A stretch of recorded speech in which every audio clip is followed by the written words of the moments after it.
refused to host Christmas because my family uses my house as a free hotel. They laughed and came for 2 weeks with bags and kids, 20 people in total, so I didn't open the door for them and enjoyed their screams. My name is Megan, and 3 years ago, I bought a country house that seemed perfect for me. It was in a quiet area, close to some amazing ski slopes. The location was ideal since I work remotely as an app developer and, honestly, I'm not exactly what you'd call a social butterfly. Growing up, I was always the quiet one in my family. My older brother, Dave, was the athletic star who married his high school sweetheart, Lisa. They have 2 kids, Tommy who's 8 and Emma who's 6. My younger sister, Rachel, was the popular one who married her college boyfriend, Mark, and they have a 4-year-old named Lily. My parents are both retired now but still try to run everyone's lives like they did when we were kids. When I told my family about my new house, I saw something light up in their eyes that made me immediately regret sharing the news. A house near ski slopes? That's perfect. You should host Christmas this year, my mom said, clapping her hands together like she'd just solved a major problem. I don't know, I replied, fidgeting with my coffee mug. It's not that big, and I'm not really set up for entertaining. Nonsense, Dad chimed in. It'll be good for you to have some company. You spend too much time alone with your computer. Dave nodded. The kids would love to go skiing. Come on, Meg. It'll be fun. After thinking about it for a few weeks, I reluctantly agreed. I figured it would be just that one time. Maybe hosting one Christmas wouldn't be so bad.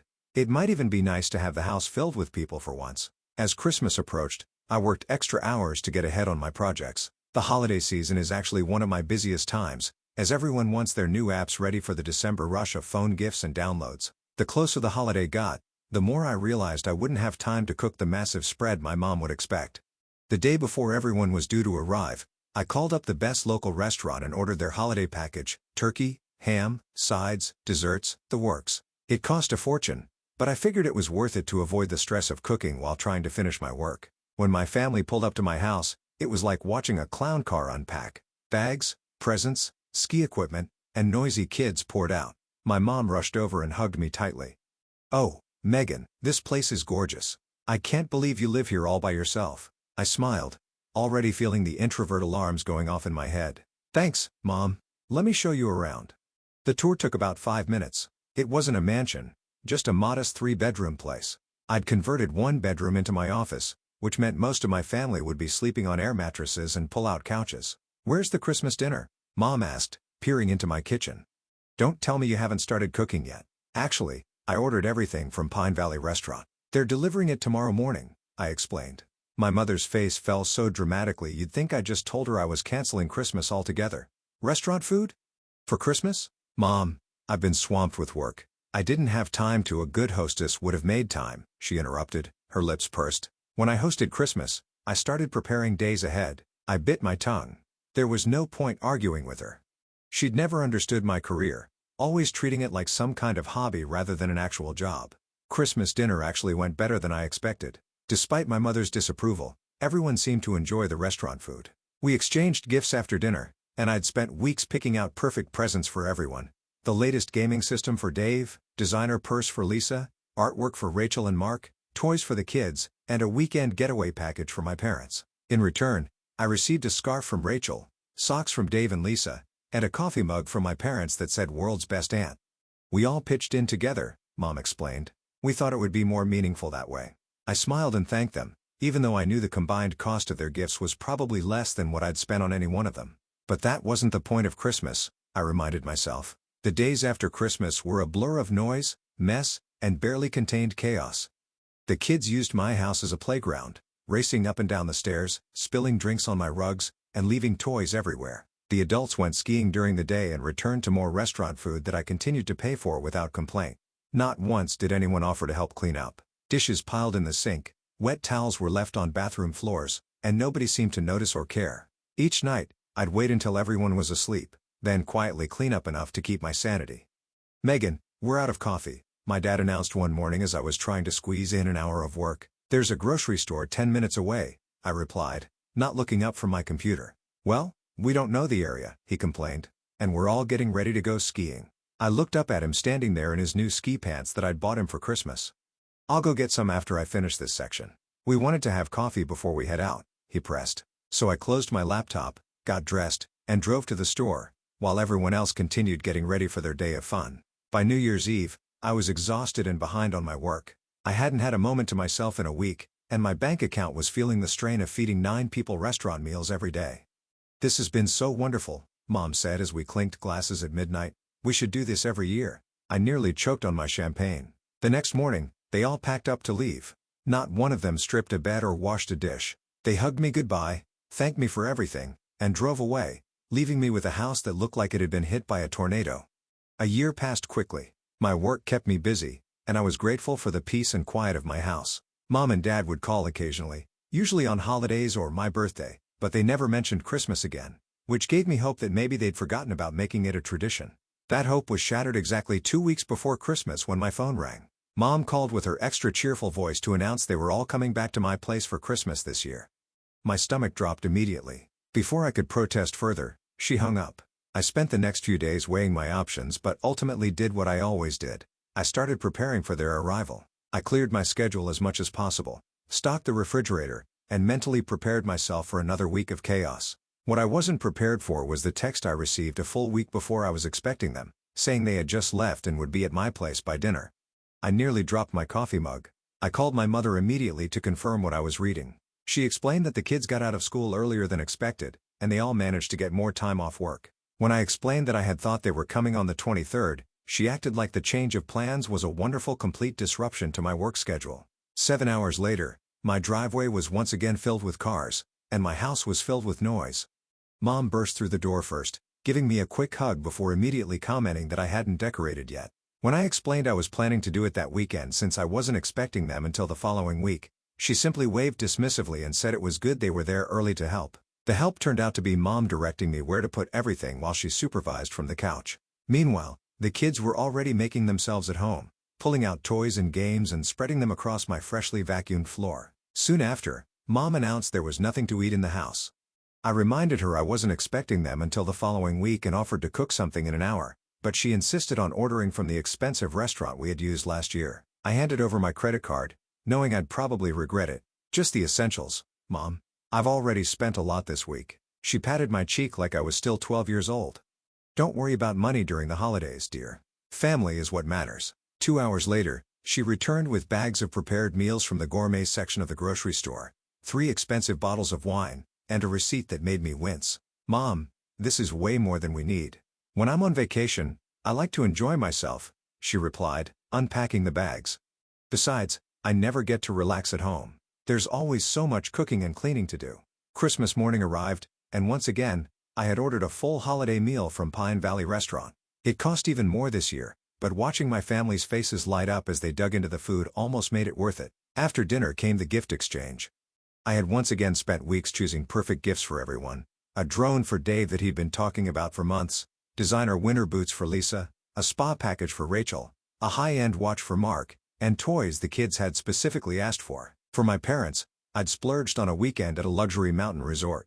When it was my turn to open gifts, they handed me a medium-sized box from all of them. Inside was a coffee maker, not a high-end one, but the kind you'd find on sale at any department store. The price tag was still partially visible on the bottom.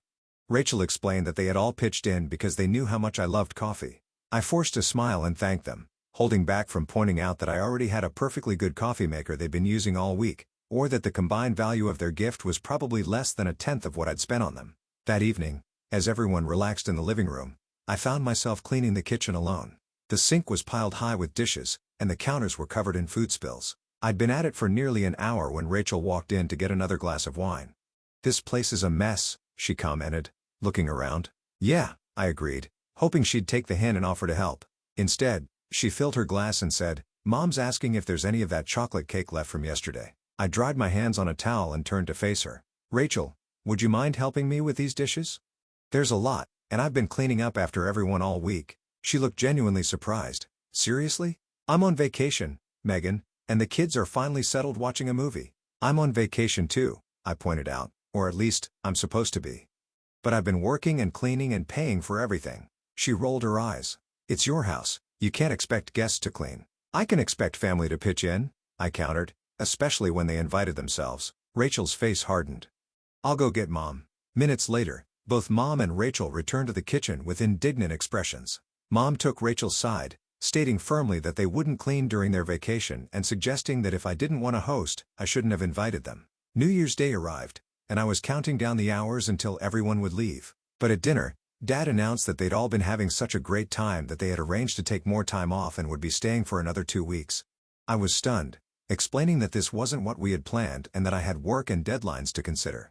Mom dismissed my concerns, suggesting I should be happy to have family around longer and implying that my career making phone games was less important than family. The 2 additional weeks my family stayed were absolute hell. Mom kept demanding money for food, insisting that since they were on vacation, they deserved to eat well. Dad spent most of his time on the slopes, coming back only to eat and sleep. Dave and Rachel barely supervised their kids, who were getting more restless by the day from being cooped up. My work suffered terribly. I tried explaining to my family that I needed quiet time to code, but they treated my job like it was some kind of hobby I could set aside whenever they wanted attention. One particularly stressful day, my boss called me directly. "Megan, is everything okay? You haven't been responding to emails, and the client is getting anxious about the timeline." I locked myself in the bathroom to take the call because it was the only quiet place in the house. "I'm sorry, Jack. I've had some family situations come up. I understand personal emergencies happen, but this project is time sensitive. Can you get back on track by Friday?" I promised I would, knowing it meant pulling all-nighters after everyone went to bed. That evening, I worked frantically in my office only to be interrupted 10 minutes later by the unmistakable sound of my office door opening. I spun around to find my nephew standing at my computer desk. "Can we play a game?" Tommy asked, already reaching for my mouse. "No," I said sharply, jumping up from my chair. "This is my work computer. It has important files on it." "But we're bored," Emma whined. "Where are your parents?" I asked. "Mom said to find something quiet to do," Tommy replied, still eyeing my computer. I took a deep breath. "This isn't a place for kids to play. Please go find your mom and tell her I said you need supervision." They reluctantly left, and I locked the door behind them. 15 minutes later, there was a loud knock. "Megan, open up." It was Rachel. I opened the door to find my sister standing there with both kids, looking annoyed. "The kids said you yelled at them," she accused. "I didn't yell. I told them they can't play with my work computer. That computer has all my work projects on it. If they accidentally delete something or download a virus, I could lose weeks of work." Rachel rolled her eyes. "You're being dramatic. They just wanted to play a game." "Then set them up with a game in the living room," I suggested. "Or take them outside. Or watch them yourself instead of sending them to bother me while I'm working." Her face hardened. "You know, Megan, this is why you're alone. You have no idea what it's like to be a parent. We don't get to just lock ourselves away when things get inconvenient. No, you just dump your kids on other people and call it a vacation," I snapped back. Rachel's mouth fell open. "Wow. Just wow." She turned and marched away, kids in tow. I knew I'd pay for that comment later, but in the moment, I was too frustrated to care. Sure enough, at dinner that night, Rachel had apparently shared our conversation with everyone. The table was unusually quiet until Mom broke the silence. "Megan, Rachel told us what you said to her today. I think you owe her an apology. She works very hard as a mother, and for you to suggest she's not doing her job." "That's not what I said," I interrupted. "I said she shouldn't expect me to watch her kids while I'm working." "You don't understand how exhausting it is to be a parent," Rachel chimed in. "You have no responsibilities except to yourself." I looked around the table. "No responsibilities? I'm responsible for this house, for my career, and apparently for feeding and housing all of you for a month without any help or consideration."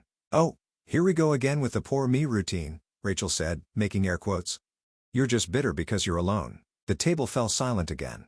I stared at my sister, then at my parents, waiting for someone to defend me. No one did. They just looked uncomfortable. "You're right," I finally said, my voice quiet. "I don't know what it's like to be a parent, but you don't know what it's like to have your home invaded for a month, to be expected to pay for everything, to clean up after everyone, and to have your work dismissed as unimportant." I stood up from the table. "I'm going to work now. There are leftovers in the fridge if anyone's still hungry." I spent the rest of the evening in my office, ignoring the sounds of the TV and occasional bursts of laughter. Part of me wished I could join them, be the fun aunt and sister they wanted me to be, but another part of me was just counting down the days until I could have my peace and quiet back. Finally, their extended vacation came to an end. As they packed up their cars, I stood on the porch, a mixture of relief and sadness washing over me. Despite everything, they were still my family. Mom hugged me last. "It's been wonderful, Megan. Though I have to say, you could have been more hospitable. We're all a bit disappointed with how you've acted." I pulled back, stunned. "Disappointed? With me?" "Well, yes. The attitude, the complaints about cleaning, not wanting to spend time with the kids. We're family, Megan. Family supports each other." I opened my mouth to argue, then closed it again. There was no point, they would never see my side of things. Have a safe trip home, I said instead. As they drove away, I didn't wave. I just went back inside, closed the door, and leaned against it. The house was so quiet I could hear the clock ticking in the kitchen. Life without family drama was pretty sweet. My work thrived, I got a substantial raise, and I finally had the peace and quiet I craved. But 2 months before Christmas my social media notifications started blowing up. It was my sister Rachel posting photos of her kids on skis with the caption, "Getting ready for our annual Christmas ski trip at Aunt Megan's." My heart raced as I scrolled through the comments. Not only were my immediate family members planning their annual invasion, but other relatives were commenting too. "Can't wait to join you all this year. Save room for us. Best Christmas tradition ever." With shaking hands, I called my mother. "Mom, we need to talk about Christmas," I said as soon as she answered. "Oh, Megan, I was just about to call you." She sounded thrilled. "I have such exciting news. Everyone had such a wonderful time at your place last year that I mentioned it at your cousin Jen's wedding. Now the whole family wants to come. Not just us, but Uncle Steve and Aunt Laura, their kids, Grandma Betty, your cousins from your father's side, about 20 people in total. Isn't that wonderful?" Before I could respond, she hung up. I sat there, staring at my phone, rage building inside me. Without thinking, I opened my social media account and typed, "Public service announcement. I am not hosting any family members at my house this Christmas. I repeat, no one is invited to my house for the holidays. Make other plans." I posted it, turned off my phone, and went for a long hike to clear my head. When I returned and checked my notifications, I was shocked. Instead of angry responses, my family members had commented with laughing emojis and messages like, "Good one, Meg." Classic Megan humor. "See you in December." They thought I was joking. That's when I made my decision. If they wouldn't listen to my words, they'd have to learn from my actions. I went to the grocery store and stocked up on enough food and wine to last me through the holidays. Then I called a security company and had cameras installed around my property. I notified my neighbors of the situation and waited. Sure enough, exactly 1 week before Christmas, a caravan of cars pulled into my driveway. Through my security cameras, I watched as 20 people, including my parents, siblings, their kids, and extended family I barely knew, piled out with luggage, presents, and ski equipment. They rang the doorbell. I didn't answer. They knocked louder. I stayed silent. Finally, my dad called my phone. "Megan, we're all here. Open up." "No," I said calmly. "I told you repeatedly that I wasn't hosting Christmas. You chose not to listen." I hung up and muted my phone.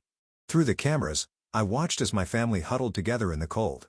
Mom was gesturing wildly, clearly ranting about my behavior. Rachel was trying to console her crying kids. Dave was pounding on my door. The doorbell rang continuously for 20 minutes.